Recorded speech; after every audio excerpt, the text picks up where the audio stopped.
जय विष्णुपाद परमहंस परिव्राजकाचार्य अष्टोत्तर शतशिष्य माता भयचरणारविंद भक्ति वेदांत स्वामी श्री प्रभुपाद की। इस्कॉन बिबली भांडाचार्य डिवाइन ग्रेस प्रभुपाद की। जय विष्णुपाद परमहंस परिव्राजकाचार्य अष्टोत्तर शतशिष्य माता भक्ति सिद्धांत सरस्वती गोस्वामी ठाकुर प्रभुपाद की। अनंत कोटि वैष्णव वृंद की। नमाचार्य श्री हरिदास ठाकुर की। श्री जगन्नाथ बलदेव सुभद्रा महारानी की। रथ यात्रा महामहोत्सव की। श्री गौर निताय की। श्री हरिनाम संकीर्तन की। समवेत गौर भक्तवृंद की। निताय गौर प्रेमानंदे।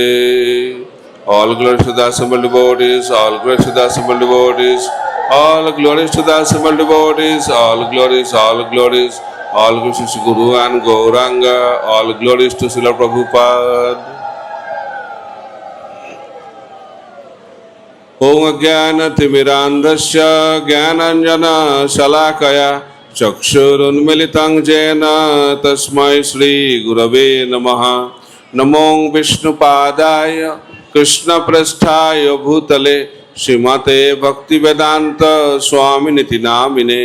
नमस्ते सारस्वते देवे गौरवाणी प्रचारिणे निर्विशेष शून्यवादी पाश्चात्य देशतारिणे। वाञ्छा कल्पतरुभ्यश्च कृपा सिन्धुभ्य एव च पतितानां पावनेभ्यो वैष्णवेभ्यो नमो नमः। नमो महावदन्नाय कृष्ण प्रेम प्रदायते कृष्णाय कृष्ण चैतन्य नामने गौरतिष्ये नमः। हे कृष्ण करुणा सिंधु दीनबंधु जगत्पते गोपेश गोपिका कांत राधा कांत नमस्तुते। तप्त कांचन गौरांगी राधे वृंदावनेश्वरी विषभानुसुते देवी प्रणमामि हरिप्रिये। नीलाचल निवासाय नित्याय परमात्मने बलभद्र सुभद्राभ्यां जगन्नाथाय ते नमः। जय श्री कृष्ण चैतन्य प्रभु नित्यानंद श्री अद्वैत गदाधर शिवासादि गौर भक्त वृंद।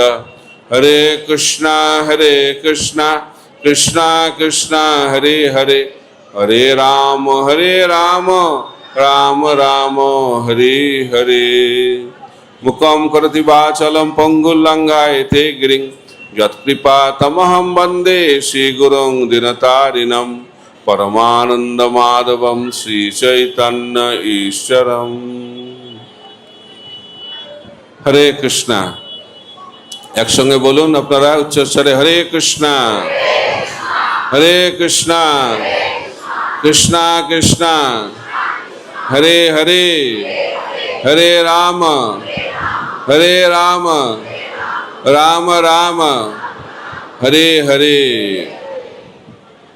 সমস্ত ভক্তবৃন্দকে অতিথিবৃন্দকে ইসকনের পক্ষ থেকে জানাই আন্তরিক অভিনন্দন এবং শুভেচ্ছা। তা আপনাদের মধ্যে কারা কারা এখানে রথযাত্রাতে অংশগ্রহণ করেছিলেন একটু হাত তুলবেন। আপনাদের রথযাত্রা কেমন লেগেছিল এবার? গতবারের থেকে ভালো না? এটা প্রশ্ন না করলেই ভালো। এখানে কেমন লাগছে আপনাদের গুন্ডিচা মন্দিরে? যদি ভালো লাগছে একটু জোরে বলবেন হরি বল। আপনারা কি চান এইভাবে রথযাত্রা হতে থাকুক? এর থেকে আরো বড় হোক রথযাত্রা?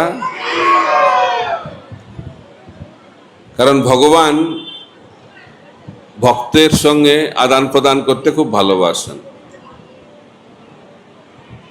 এই রথযাত্রা উৎসব হচ্ছে ভক্ত এবং ভগবানের মিলন উৎসব। কলিযুগে মানুষ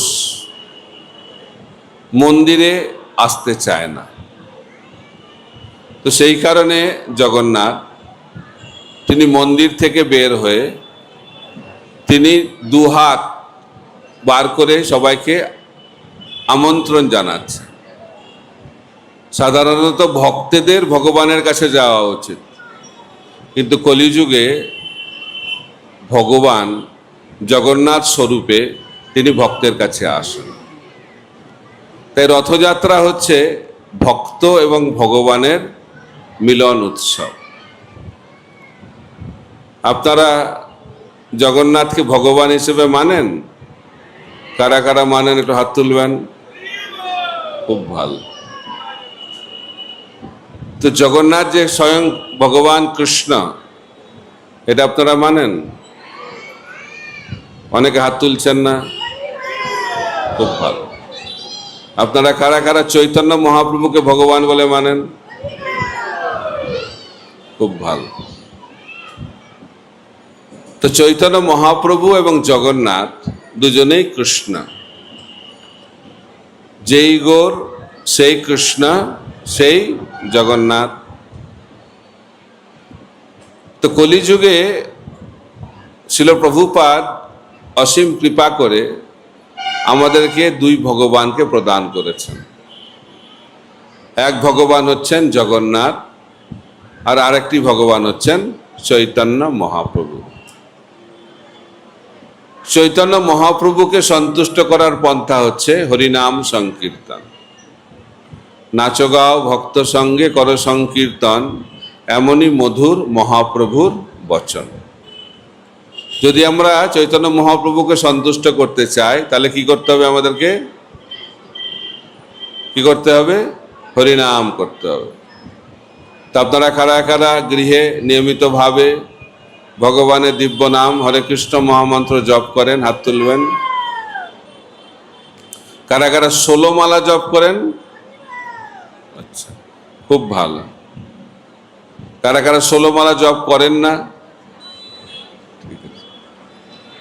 তো রথযাত্রায় যারা অংশগ্রহণ করছেন তারা চেষ্টা করুন ধীরে ধীরে ভগবানের দিব্য নাম এই হরে কৃষ্ণ মহামন্ত্রকে জপ করার। তাই মহাপ্রভুকে সন্তুষ্ট করতে গেলে হরিনাম করতে হবে, আর জগন্নাথকে সন্তুষ্ট করতে গেলে কি করতে হবে? সেটা আরো সহজ। জগন্নাথ মহাপ্রসাদ আস্বাদন করতে হবে। মহাপ্রসাদ কেমন লাগে আপনাদের? খুব ভালো লাগে? খুব ভালো।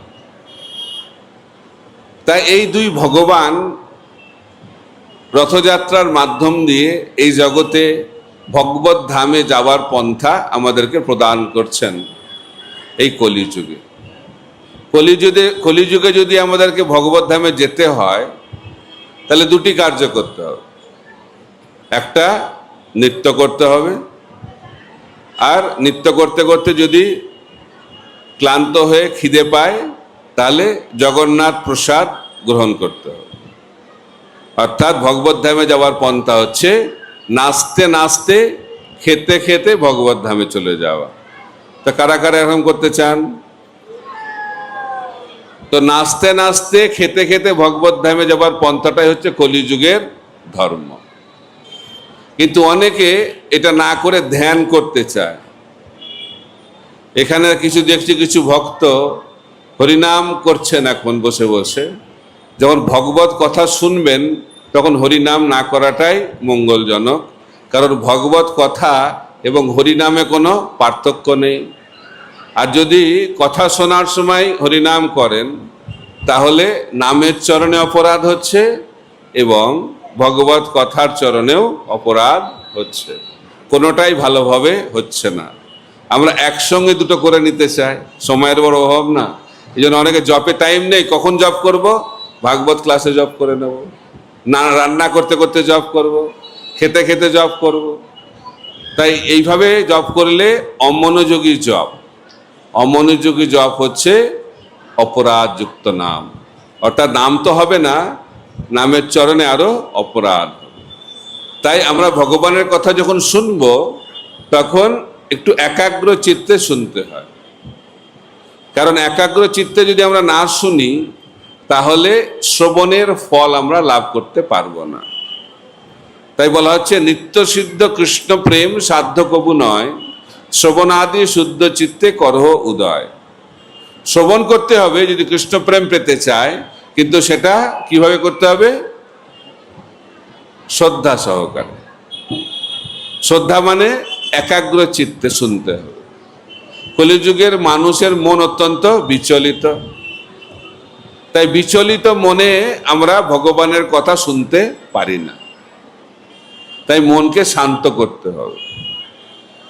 তাই কৃষ্ণ ভক্ত শান্ত। কেন শান্ত? কৃষ্ণ ভক্ত নিষ্কাম, অতএব শান্ত। ভক্তি মুক্তি সিদ্ধিকামী, সকলেই অশান্ত।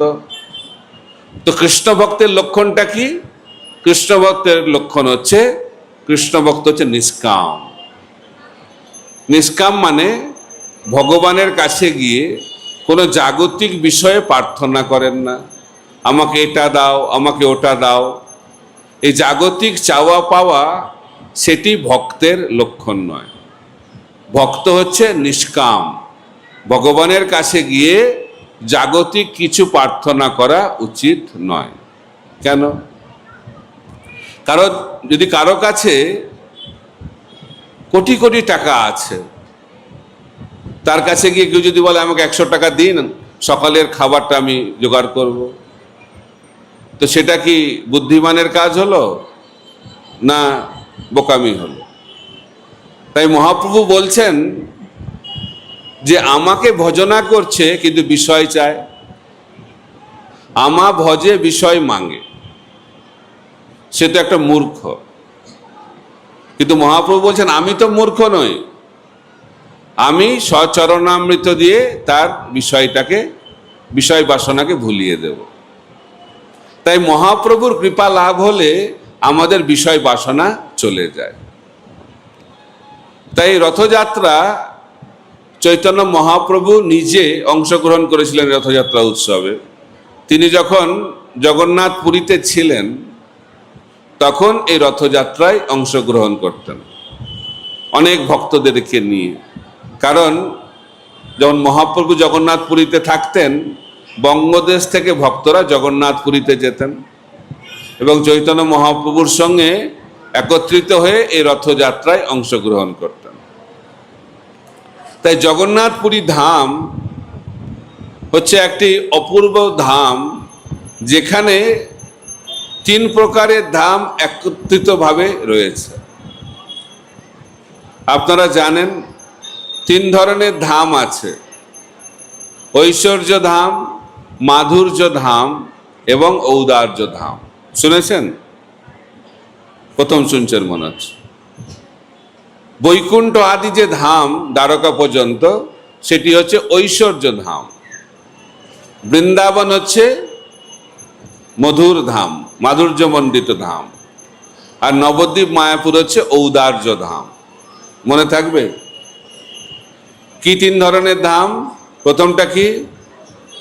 ঐশ্বর্য ধাম, দ্বিতীয়টা মাধুর্য ধাম, আর তৃতীয়টা ঔদার্য। তো বৈকুণ্ঠ আদি ধাম হচ্ছে ঐশ্বর্য ধাম। ঐশ্বর্য মানে যেখানে কৃষ্ণকে ভগবান হিসেবে আরাধনা করা হয়, কারণ তিনি হচ্ছেন প্রভু আর ভক্তরা হচ্ছেন সেই প্রভুর দাস।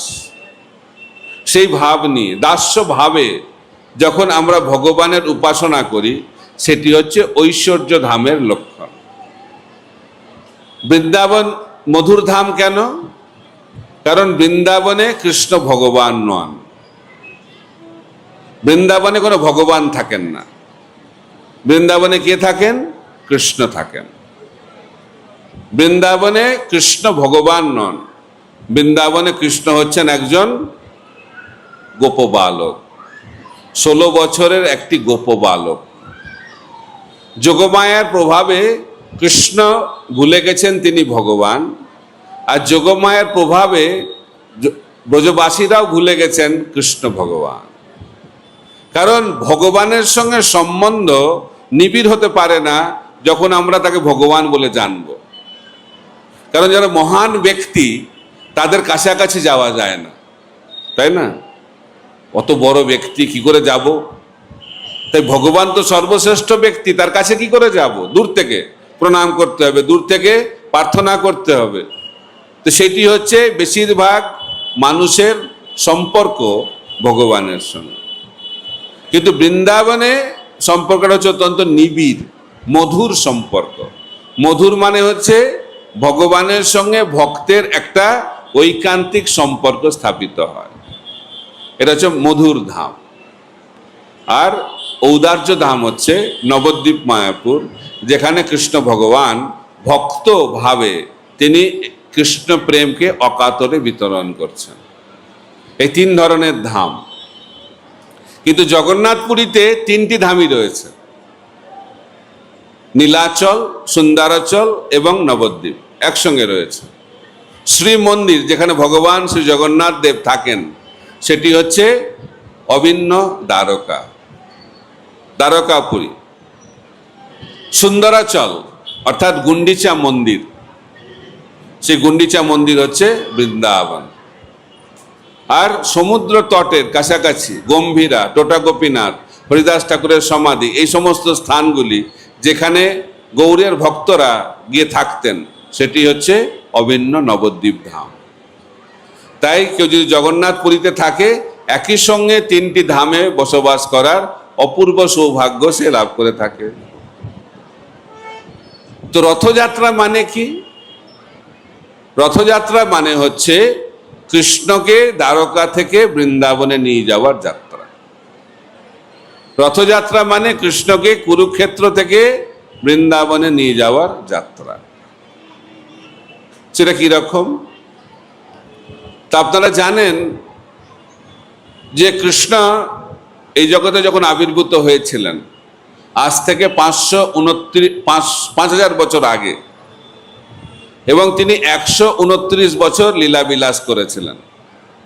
11.5 বছর মতো তিনি বৃন্দাবনে ছিলেন। তারপরে তিনি মথুরা, তারপরে মথুরা থেকে তিনি দ্বারকায় চলে যান। যখন কৃষ্ণ বৃন্দাবন ছেড়ে মথুরার দিকে যাচ্ছিলেন, অক্রূর রথে করে এসেছিল তাদেরকে নিয়ে যেতে। কাকে? কৃষ্ণ এবং বলরামকে। এই জন্য ব্রজবাসীরা রথ যাত্রা পছন্দ করেন না।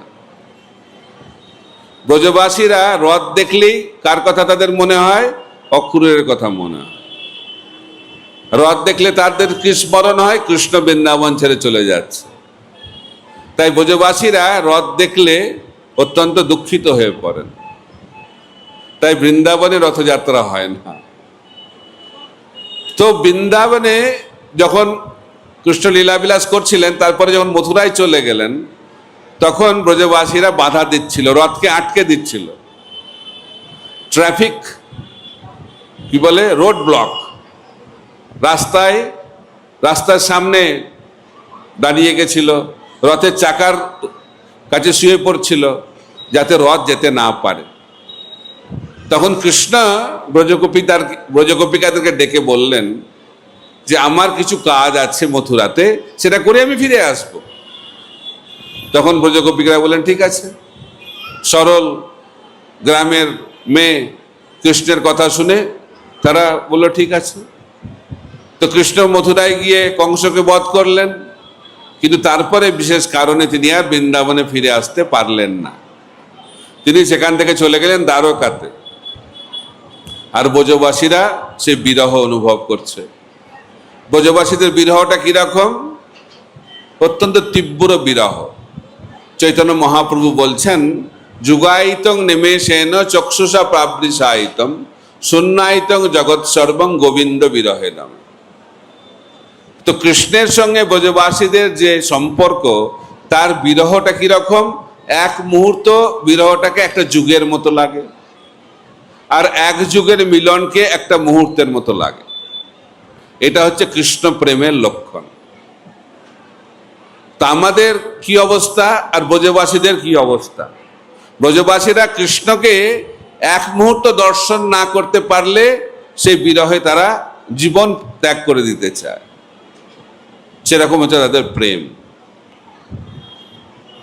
তো সেই প্রেমকে এই জগতে বিতরণ করার জন্য চৈতন্য মহাপ্রভু আবির্ভূত হয়েছিলেন। এখন দ্বারকা থেকে কৃষ্ণ এবং বলরাম সূর্যগ্রহণের সময় কুরুক্ষেত্রে গেছিলেন, এবং সেই সময় ব্রজের ভক্তরাও কুরুক্ষেত্রে গেছিল। তো সেখানে অনেক অনেক বছর পর ব্রজ গোপিকাদের সঙ্গে কৃষ্ণের মিলন হয়। তখন রাধারানী এবং গোপিকারা কৃষ্ণকে বলেন যে তুমি সেই কৃষ্ণ আমরা সেই গোপী এবং রাধা, কিন্তু আমরা সেই আনন্দ পাচ্ছি না যে আনন্দটা আমরা বৃন্দাবনে পেয়েছিলাম। কারণ এখানে তোমার রাজবেশ, এখানে তোমার সঙ্গে অস্ত্র রয়েছে, কিন্তু বৃন্দাবনে কি বেশ? গোপবেশ। বৃন্দাবনে কোনো অস্ত্র নেই, বৃন্দাবনে মুরলি ধারণ করে থাকেন কৃষ্ণ। এখানে তুমি ঐশ্বর্য সমন্বিত মালা পরে আছো, কিন্তু বৃন্দাবনে তুমি বৈজন্তী মালা পরে থাকো, বনফুলের মালা পরে থাকো। সেখানে তুমি গোপ বালক, এখানে তুমি রাজা। তাই সেই ভাবটা আমাদের আসছে না। যে আনন্দ আমরা পেতাম সেই আনন্দ এখানে আমি পাচ্ছি না আমরা। তাই আমরা চাই তোমাকে বৃন্দাবনে নিয়ে যেতে। তো তারা রথ টানতে শুরু করেছে বৃন্দাবনের দিকে। তখন কৃষ্ণ তাদেরকে থামিয়ে দিয়েছে। কৃষ্ণ তখন বলেছে যে আমার এখনো কিছু কাজ বাকি আছে, সেই কাজটা সম্পন্ন করার পরে আমি বৃন্দাবনে আসব। এত দূরই শ্রীমদ্ ভাগবতে ব্যাখ্যা করা হয়েছে। তারপরে কৃষ্ণ কখন বৃন্দাবনে এসেছিল সেই ব্যাখ্যা শ্রীমদ্ ভাগবতে নেই। সেই ব্যাখ্যা কোথায় আছে? সেই ব্যাখ্যা চৈতন্য মহাপ্রভুর একজন মহান ভক্ত কানাই কুণ্ঠিয়া, তিনি মহাভাব প্রকাশ বলে একটি গ্রন্থে এই বর্ণনা করেছেন কিভাবে কৃষ্ণ দ্বারকা থেকে বৃন্দাবনে এসেছিলেন। এটা আপনারা হয়তো অনেকেই শোনেননি। আপনারা যদি শুনতে চান তাহলে আজকে আমি বলতে পারি। আপনারা শুনবেন? কারা কারা শুনতে চান? খুব ভালো। তো কৃষ্ণ যখন দ্বারকাতে ছিলেন, প্রায় 100 বছর ছিলেন। দ্বারকায় কৃষ্ণের কটি মহিষী ছিল? 16,108 মহিষী। এখানে আপনারা কারা কারা পরিবার জীবনে আছেন, গৃহস্থ জীবন যাপন পালন করেন, বিবাহ করেছেন? তা আপনারা জানেন বিবাহ করার পরে পরিবার চালাতে কি কষ্ট, তাই না? একজন পতি পত্নী, একটা পত্নীর একটা পতিকে সামলানো আর একটা পতির একজন পত্নীকে সামলানো বিশেষ একটা কষ্টসাধ্য ব্যাপার। তো কৃষ্ণের কত পত্নী ছিল? মাত্র 16,108টি। বোঝা যাচ্ছে কত বড় পরিবার? খুব বড় পরিবার।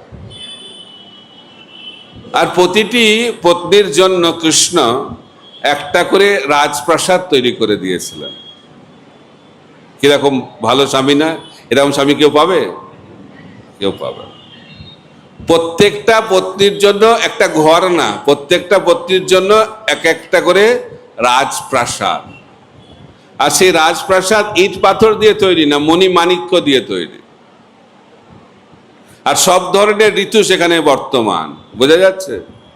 এই টিউবলাইট জ্বালাতে হয় না সেখানে। সে অপূর্ব বর্ণনা রয়েছে দ্বারকার সেই সমস্ত রাজপ্রাসাদে। তো নারদ মুনি ভাবছেন যে আমার প্রভু কিভাবে এত সুন্দর সংসার সামলাচ্ছেন। নারদ মুনি তো ব্রহ্মচারী, ভাবছি কি করে সামলাচ্ছে এত পত্নীকে। দেখার জন্য এসে গেছে কোথায়? দ্বারকাতে। তো দ্বারকাতে এসে দেখছে নারদ মুনি যে প্রত্যেকটা রাজপ্রাসাদেই কৃষ্ণ রয়েছে। সব জায়গায় প্রতিটা রাজপ্রাসাদে যাচ্ছে, সব জায়গাতে কৃষ্ণ আছে। কি করে সম্ভব? কৃষ্ণ নিজেকে 16,108 রূপে বিস্তার করেছে। সেই কারণেই তিনি ভগবান। আমরা কেন ভগবান নই? কারণ আমরা সেই ধরনের কার্য করতে পারি না। ভগবানের কার্যকে বলা হয় লীলা, তাই না? আর আমাদের কার্যকে লীলা বলা হয় না, তাই তো? অন্য কিছু বলা হয়। তো আমাদের কার্য লীলা নয় কেন? আর ভগবানের কার্য লীলা কেন? যে কার্যের পেছনে নিজের কোনো উদ্দেশ্য থাকবে না, নিজের কোনো স্বার্থ থাকবে না, আমি কিছু পাবো সেই কার্য থেকে, সেই কার্যটাকে বলা হয় লীলা। কৃষ্ণ যখন কোনো কার্য করেন সেই কার্যের পিছনে ওনার কিছু চাওয়া পাওয়া থাকে না। কৃষ্ণ কেন কার্য করেন? ভক্তকে আনন্দ দেওয়ার জন্য। ভগবানের প্রতিটি কার্য হচ্ছে ভক্তকে আনন্দ দেওয়ার জন্য, সেই কারণে ভগবানের প্রতিটি কার্য হচ্ছে লীলা। আর আমাদের কার্য লীলা নয় কেন? কারণ আমরা যখনই কোনো কার্য করি আমরা ভাবি এখান থেকে আমি কি পাবো। ভক্তি করতে এসেও আমরা ভাবি কি পাবো। কেউ ভাবে শান্তি পাবো, কেউ ভাবে জাগতিক ঐশ্বর্য পাবো, কেউ ভাবে ভগবত ধামে যাব, কেউ ভাবে মুক্তি পাবো, কিছু না কিছু পেতে হবে। যদি বলা হয় জব কেন করব, জব কেন, যদি জব করতে বলা হয় তো প্রশ্নটাই জব কেন করব? জব করলে আমি কি পাবো? চাকরি পাবো নাকি? জব করলে চাকরি পাওয়া যায়? একবার একজন ব্যক্তি চাকরি পেয়েছে কিন্তু চাকরিতে প্রমোশন হচ্ছে না, ঠিক আছে? তো একজন ভক্ত বলছে আপনি ভালো করে জব করুন, ভগবান সব ইচ্ছা পূর্ণ করে। তো জব শুরু করেছে, 16 মালা জব শুরু করে দিয়েছে, আর চাকরিতে প্রমোশন হয়ে গেছে। বলছে বাহ, ভালো তো, নাম করে লাভ আছে দেখছি। তো নামের প্রতি একটা আলাদা শ্রদ্ধা হয়ে গেছে। তাহলে ভাবছে 16 মালা জব করে প্রমোশন হয়ে গেল, তাহলে যদি 32 মালা করি তাহলে ডবল প্রমোশন হবে, ঠিক না? তো 32 মালা শুরু করে দিয়েছে, কিছুদিন পরে চাকরিটা চলে গেছে। এখন কি হবে তাহলে?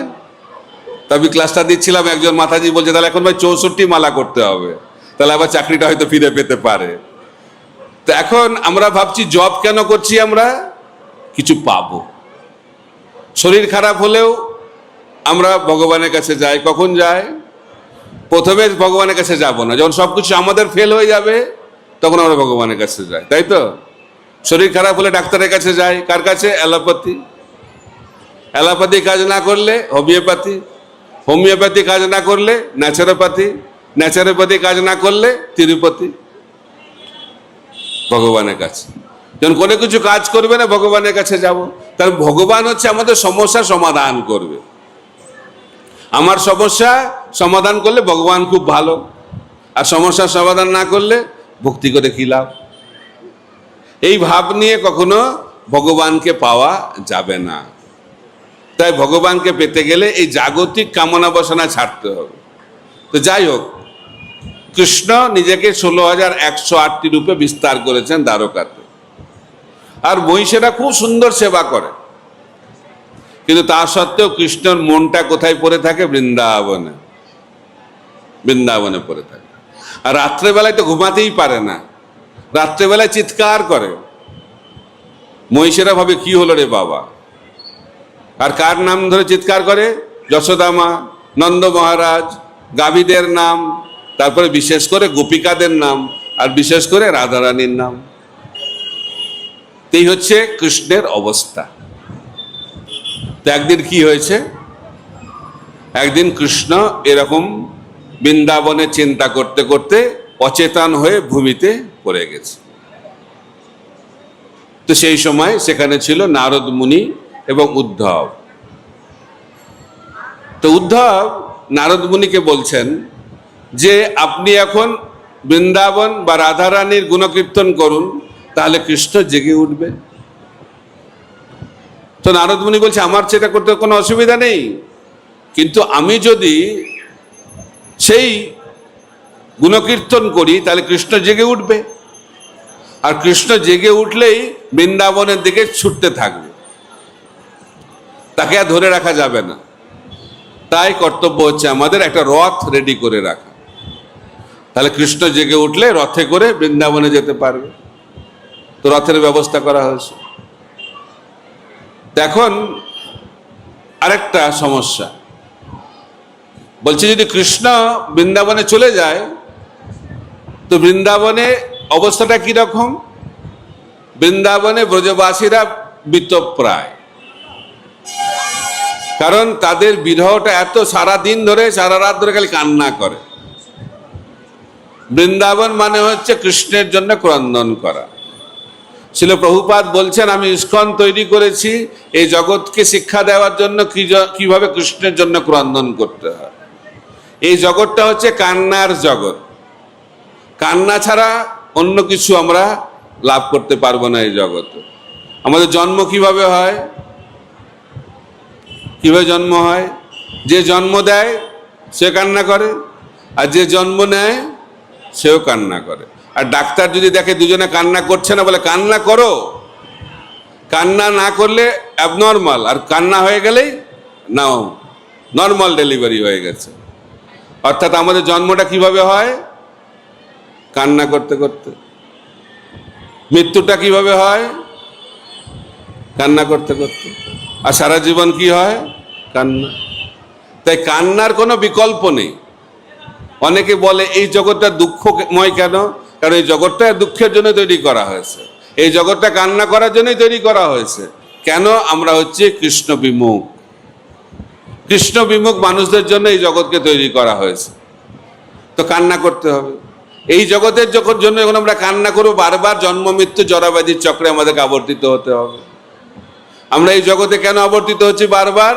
কারণ আমরা কান্না করছি বলে। কিন্তু যখন আমরা কৃষ্ণের জন্য ক্রন্দন করব, কৃষ্ণের বিরহে ক্রন্দন করব, তখন কি হবে? জন্ম মৃত্যু জরাব্যাধির চক্রটা স্তব্ধ হয়ে যাবে, আর চিন্ময় ধামের দ্বার সেটা উদ্ঘাটিত হবে, আমরা ভগবত ধামে চলে যেতে পারব। তাই বৃন্দাবন মানে কৃষ্ণের জন্য ক্রন্দন করা। বোঝা যাচ্ছে? এখন যদি কৃষ্ণ চলে যায় বৃন্দাবনে, যদি ব্রজবাসীদের এরকম অবস্থা দেখে, তাহলে কৃষ্ণ তার শরীর ত্যাগ করবে, তাকে আর ফিরিয়ে আনা যাবে না। তাই কৃষ্ণকে আগে বৃন্দাবনে পাঠানো যাবে না। তাই কৃষ্ণ যাওয়ার আগে অন্য একজনকে যেতে হবে খবর দিতে যে কৃষ্ণ বৃন্দাবনে আসছে। তো কে যাবে? কে যাবে? তখন নারদ মুনি উদ্ধবকে বলছে, আপনি যান। উদ্ধব বলছে, আমি যেতে পারি, কিন্তু আমি গেলে বিশেষ কাজ হবে না। কেন হবে না? আমি অতীতেও বৃন্দাবনে গেছিলাম। উদ্ধব হচ্ছে বিদগ্ধ পণ্ডিত, কৃষ্ণের মতো দেখতে, ওনাকে দেখলেই কৃষ্ণ স্মরণ হয়। বৃন্দাবনের বাইরে তিনি হচ্ছেন কৃষ্ণের সর্বশ্রেষ্ঠ ভক্ত। সেই উদ্ধব গেছিল কি করতে? ব্রজবাসীদেরকে সান্ত্বনা দিতে। তো সান্ত্বনা দিতে গেছে, কৃষ্ণ পাঠিয়েছে, তো কেন কান্নাটা বন্ধ করো। এই জগতে মানুষ যখন কান্না করে, জাগতিক বিষয়ে কান্না করে। কেউ বাবা মারা গেছে, ঠাকুরদা মারা গেছে, মা মারা গেছে, আত্মীয় স্বজন মারা গেছে, টাকা হারিয়ে গেছে, চাকরি চলে গেছে, বিভিন্ন কারণে আমরা কান্না করি। তো সেই কান্নাকে থামানোর জন্য আমাদের আধ্যাত্মিক গুরুর প্রয়োজন। কিন্তু উদ্ধব ভাবছে যে আমি এদের কান্না কি করে থামাতে বলবো, এরা তো কৃষ্ণের জন্য ক্রন্দন করছে, আর শাস্ত্র অনুযায়ী কৃষ্ণের জন্য ক্রন্দন করাটা হচ্ছে জীবনের সিদ্ধি। তাই আমার সান্ত্বনা দেওয়ার যে কার্য, সেটা আমি করতে পারলাম না। আমি ব্রজবাসীদেরকে বললাম আরো ক্রন্দন করো কৃষ্ণের জন্য, আর আমি বলে এলাম আমি ফিরে গিয়ে কৃষ্ণকে অবশ্যই বৃন্দাবনে পাঠাবো। কিন্তু উদ্ধব বলছে, আমার কথা তো কৃষ্ণ শোনে না, আমার সব কথা শোনে, কিন্তু এই অনুরোধ তো শুনতেই চায় না। তো এখন গিয়ে যদি আমি আবার বলি যে কৃষ্ণ আসছে, তাহলে ব্রজবাসীরা বলবে তুমি তো একজন মিথ্যাবাদী, আগেও তুমি আমাদেরকে ভুল কথা বলে গেছো, এখন এসে আবার আমাদেরকে ভুল বোঝানোর চেষ্টা করছো, তাই তোমার কথা আমি বিশ্বাস করব না। তাই উদ্ধব বলছে আমি তো যেতে পারবো না। তাহলে কে যাবে? তো বলরাম যেতে পারে। সেখানে বলরাম এসে উপস্থিত হয়েছে। তো বলরাম বলছে আমি যেতে পারি, কিন্তু আমি গেলেও বিশেষ কাজ হবে না। কারণ অতীতে আমিও গেছিলাম বৃন্দাবনে, তো ব্রজবাসীদেরকে সান্ত্বনা দিয়ে এসেছিলাম, যে আর বলে এসেছিলাম আমি কৃষ্ণকে পাঠিয়ে দেবো বৃন্দাবনে। কিন্তু কৃষ্ণ আমার সব কথা শোনে, কিন্তু এই কথাটা শুনতেই চায় না, যেতেই চাইছে না বৃন্দাবন। তা আমি যদি আবার গিয়ে ব্রজবাসীদেরকে বলি একই সমস্যা, আমার কথাই তারা বিশ্বাস করবে না। তাহলে কি হবে? এখন ধর্ম সংকট, কৃষ্ণ শুয়ে আছে, রথ রেডি, কিন্তু কে যাবে বৃন্দাবন? এই ধর্ম সংকটে সুভদ্রা দেবী সেখানে আবির্ভূত হয়েছেন। সুভদ্রা দেবী বলছে আমি যাব। বলছে আমি তো মহিলা, আমি যশোদা মার কাছে গিয়ে তার কোলে বসে তার চোখের জল মুছিয়ে দেব। আর বলবো যে কৃষ্ণ আসছে, আসতে একটু দেরি হচ্ছে কেন? কারণ অনেকে তাকে স্বাগত জানাচ্ছে, সেই কারণে তার আসতে দেরি হচ্ছে। তাই আপনারাও কৃষ্ণকে স্বাগত জানানোর জন্য প্রস্তুত হন। আমি যেহেতু মহিলা, তাই ব্রজ গোপিকারাও আমার কথা বিশ্বাস করবে। তখন তারা বলছে, বাহ, খুব ভালো আইডিয়া, তো সমস্যার সমাধান হয়ে গেল। তখন বলরাম বলছে, সুভদ্রা যখন যাচ্ছেই, ওকে তো একা পাঠানো ঠিক না, ও তো একটা মহিলা, আমি তার সঙ্গে যাই। বলছে ঠিক আছে, তাহলে বলরাম এবং সুভদ্রা তারা যাবে। তো আরো দুটো রথ ব্যবস্থা করা হয়েছে, বলরামের রথ আর সুভদ্রা দেবীর রথ। তো আগে বলরাম, তারপরে সুভদ্রা দেবী বৃন্দাবনের উদ্দেশ্যে যাত্রা শুরু করেছে। তাই রথযাত্রায় অনেকে প্রশ্ন করে, জগন্নাথ তো ভগবান, পরম পুরুষোত্তম, তার রথটা শেষে যাচ্ছে কেন? তার রথটা তো আগে যাওয়া উচিত। আরে যে প্রধান লোক, সে কখন আগে যায়নি? যখন কোনো জায়গায় প্রধানমন্ত্রী মুখ্যমন্ত্রী আসে, আগে ওনারা এসে যায় না, ওনারা সবার শেষে আসে। তার আগে ওনার সেক্রেটারিরা সব চেক করবে সব ঠিকঠাক আছে কিনা। তাই বলরাম হচ্ছেন ভগবানের প্রধান সেক্রেটারি। তাই বলরাম এবং সুভদ্রা দেবী বৃন্দাবনের উদ্দেশ্যে যাত্রা করলেন। তারা বৃন্দাবনের দিকে যখন যাচ্ছেন, বৃন্দাবনের চিন্তায় মগ্ন। আর যখন বৃন্দাবনের বর্ডারে এসে পৌঁছে গেছেন, বৃন্দাবনকে দর্শন করেছেন, ব্রজবাসীদেরকে দর্শন করেছেন, তাদের কৃষ্ণ প্রেম জাগরিত হয়েছে এবং তাদের শরীরটা আস্তে আস্তে কি হচ্ছে, বিকারগ্রস্ত হয়ে যাচ্ছে। হাত পা গুলো শরীরের মধ্যে ঢুকে যাচ্ছে, চোখগুলো বড় বড় হয়ে গেছে, স্তব্ধ হয়ে গেছে, মূর্তির মতো, পাথরের মতো তারা দাঁড়িয়ে পড়েছে এবং বৃন্দাবনের ভূমিতে পতিত হয়েছে। এটা হচ্ছে বলদেব এবং সুভদ্রা দেবীর অবস্থা বৃন্দাবনে। এখন কৃষ্ণ দ্বারকাতে শুয়ে আছে। যেহেতু বলরাম এবং সুভদ্রা চলে গেছে, তখন নারদ মুনিকে বলা হচ্ছে, আপনি এখন রাধারানীর গুণকীর্তন করুন, বৃন্দাবনের গুণকীর্তন করুন। তো নারদ মুনি রাধারানীর এবং বৃন্দাবনের গুণকীর্তন করছে। যখন করছে, তখন কৃষ্ণ জেগে উঠেছে, সঙ্গে সঙ্গে জেগে উঠেছে। আর কৃষ্ণ জেগে উঠে বলছে, আমার বাঁশিটা কোথায়, বাঁশিটা কোথায়? বলছে, নিশ্চয়ই ওই গোপীরা চুরি করেছে আবার বাঁশিটা। যখন বাঁশি খুঁজছে, তখন সামনে দেখছে উদ্ধব এবং নারদ মুনি। উদ্ধব এবং নারদ মুনিকে দেখে কৃষ্ণ বলছে, আরে তোমরা এখানে কি করছো বৃন্দাবনে? তখন উদ্ধব নারদ মুনি বলছে, এটা বৃন্দাবন না, এটা দ্বারকা। বুঝলি, তাহলে আমাকে বৃন্দাবন যেতে হবে, বৃন্দাবন যেতে হবে কৃষ্ণ প্রেমে। কৃষ্ণ তখন বৃন্দাবনের চিন্তায় একদম নেশাগ্রস্ত হয়ে পড়েছে, হাঁটতে পারছে না। তো তাকে ধরে ধরে ধরে ধরে নিয়ে যাওয়া হচ্ছে কোথায়? রথে। তাই রথযাত্রার সময় পাণ্ডু বিজয়ের মাধ্যম দিয়ে জগন্নাথকে এইভাবে রথে নিয়ে যাওয়া হয়, কারণ তিনি বৃন্দাবন বিরহে তিনি এত মগ্ন হয়ে পড়েছেন। নেশাগ্রস্ত মানুষ যেমন হাঁটতে পারেন না, তাই রাধার বিরহে, বৃন্দাবনের বিরহে কৃষ্ণের সেই অবস্থা হয়েছে। কৃষ্ণ হাঁটতে পারছে না, জগন্নাথ হাঁটতে পারছে না, তাকে ধরে ধরে নিয়ে যেতে হয়। এটা হচ্ছে পাণ্ডু বিজয় উৎসব। তো তাকে রথে বসানো হয়েছে। এখন কৃষ্ণ কোথায় যাবে? বৃন্দাবনের দিকে যাবে। এখন বৃন্দাবনের কি অবস্থা? নিধুবনে রাধারানী শুয়ে আছে, মৃতপ্রায় অবস্থা। পুরো বৃন্দাবনে খবর ছড়িয়ে গেছে রাধারানী শরীর ত্যাগ করবে। ললিতা বিশাখা খুব দুশ্চিন্তাগ্রস্ত যে কি হবে তাহলে এখন। তো গিয়ে চেক করছে এখনো রাধারানী বেঁচে আছে কিনা। নাকে তুলো দিয়েছে, তুলো দিয়েছে, দেখছে তুলোটা নড়ছে কিনা। দেখছে তুলোটা হালকা হালকা আস্তে আস্তে নড়ছে। তখন ললিতা বিশাখা ভাবছে না, এখনো বেঁচে আছে।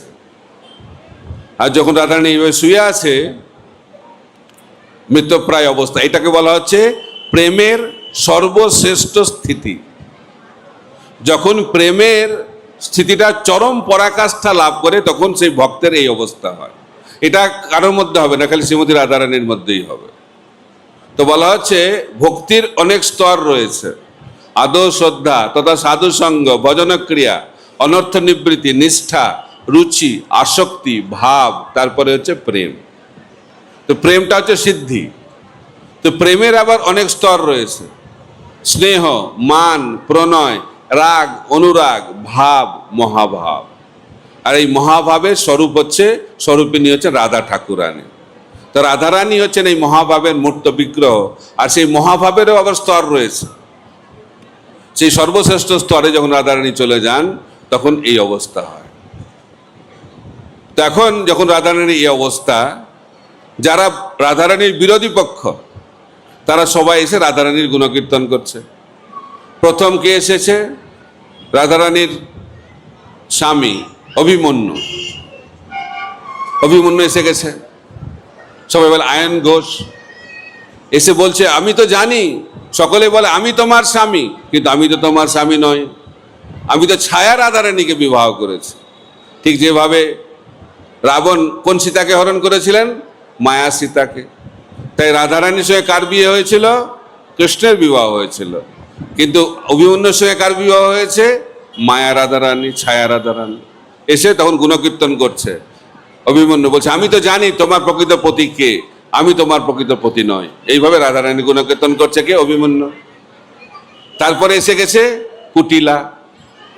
কুটিলা হচ্ছে রাধারানীর ননদ, আর জটিলা হচ্ছে রাধারানীর শাশুড়ি।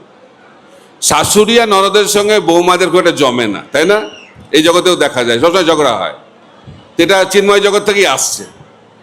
তো রাধারানীর সঙ্গে জটিলা কুটিলার খুব একটা মিল খায় না, সবসময় সন্দেহ করে।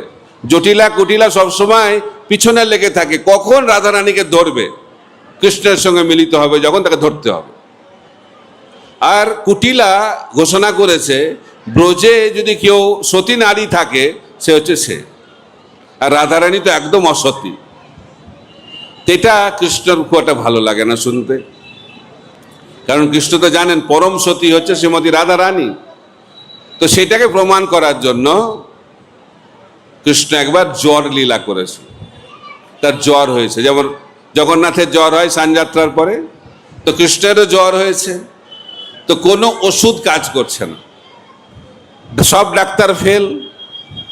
তখন কৃষ্ণকে জিজ্ঞেস করা যে কিভাবে এটা ছাড়বে, তখন কৃষ্ণ বলছে, যদি কোনো সতী নারী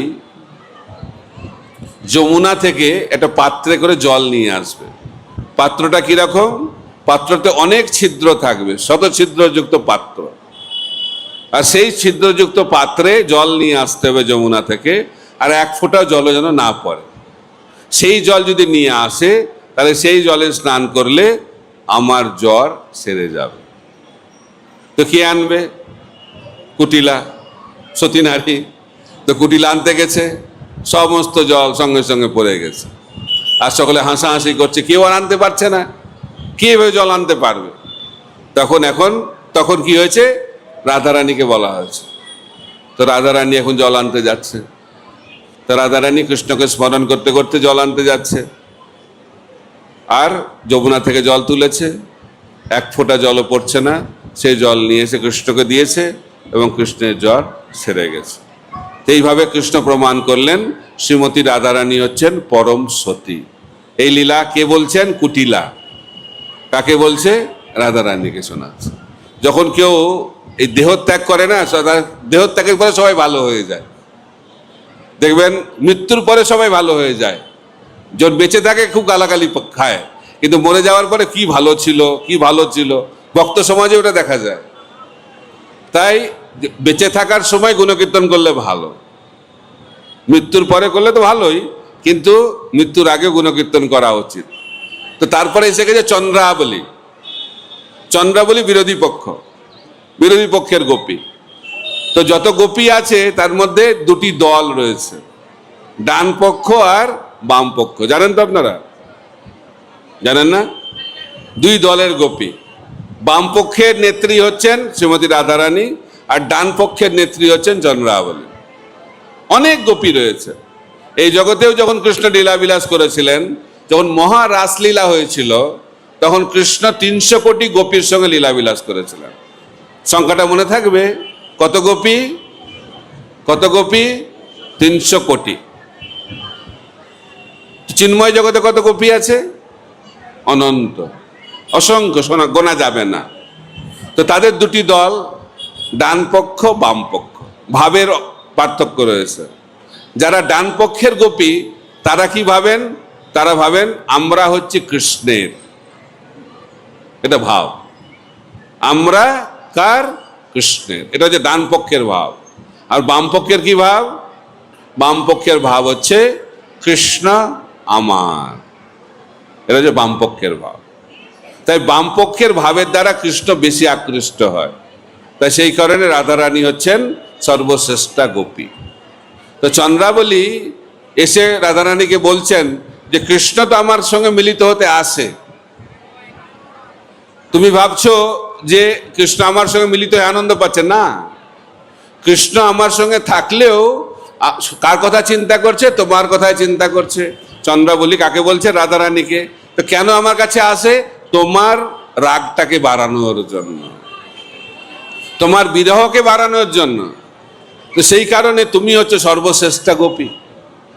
এইভাবে চন্দ্রাবলী শ্রীমতী রাধারানীর গুণকীর্তন করছে। তো সেই সময় কৃষ্ণের রথ এসে পৌঁছে গেছে বৃন্দাবন, ঠিক আছে? তো কৃষ্ণ বৃন্দাবনের এই অবস্থা দেখে তো তার মধ্যে প্রেম জাগরিত হয়েছে। বৃন্দাবনের বিরহ, বৃন্দাবনের অবস্থা দর্শন করে তার শরীর বিকারগ্রস্ত হয়ে গেছে। তার হাত পা শরীরের মধ্যে ঢুকে গেছে এবং চোখগুলো বড় বড় হয়ে গেছে এবং অচেতন হয়ে ভূমিতে পড়ে গেছে।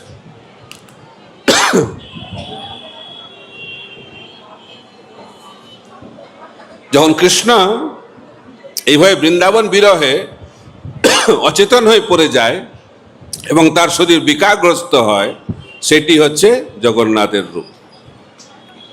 এটা হচ্ছে সর্বশ্রেষ্ঠ রূপ। রাধা বিরহ বৃন্দাবন বিরহের স্বরূপ। তো সেখানে যখন কৃষ্ণ অচেতন হয়ে পড়ে গেছে তখন বায়ু প্রবাহিত হচ্ছে, বায়ু, হাওয়া, এবং কৃষ্ণের শরীরের সুগন্ধ রাধারানীর নাকের মধ্যে প্রবেশ করেছে।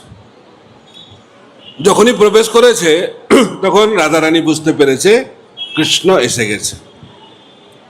ললিতা বিশাখা গিয়েও কানে কানে গিয়ে বলেছে কৃষ্ণকে, রাধারানীকে, যে কৃষ্ণ এসে গেছে। তখন রাধারানী জেগে উঠেছে। আর রাধারানীর সংস্পর্শে আসার ফলে কৃষ্ণ কাছে গিয়ে ব্রজগোপিকারা বলছেন রাধারানী এখানে আছে। তখন কৃষ্ণও জেগে উঠেছে। রাধা এবং কৃষ্ণের মিলন হয়েছে এবং তারপরে ব্রজগোপিকারা রাধা কৃষ্ণের মঙ্গল আরতি করে তাদের সেবা করে আবার নিজের নিজের জায়গায় ফিরে গেছে। এইভাবে কৃষ্ণ বৃন্দাবনে ফিরে এসেছিলেন। এটি হচ্ছে রথযাত্রা। রথযাত্রা মানে কৃষ্ণ দ্বারকা থেকে বৃন্দাবনে ফিরে এলেন। তাই গৌড়ীয় বৈষ্ণবরা যখন রথযাত্রা করেন তখন এই ভাব নিয়ে রথযাত্রা করেন, কিভাবে কৃষ্ণকে আমরা বৃন্দাবনে নিয়ে আসতে পারব। সময় হয়ে গেছে। হরে কৃষ্ণ কৃষ্ণ কৃষ্ণ হরে হরে, হরে রাম রাম রাম হরে হরে। রথযাত্রা মহামহোৎসব কি, জগন্নাথ स्वामी की, बलदेव प्रभु की, सुभद्रा देवी की, निताय गौर प्रेमानंदे।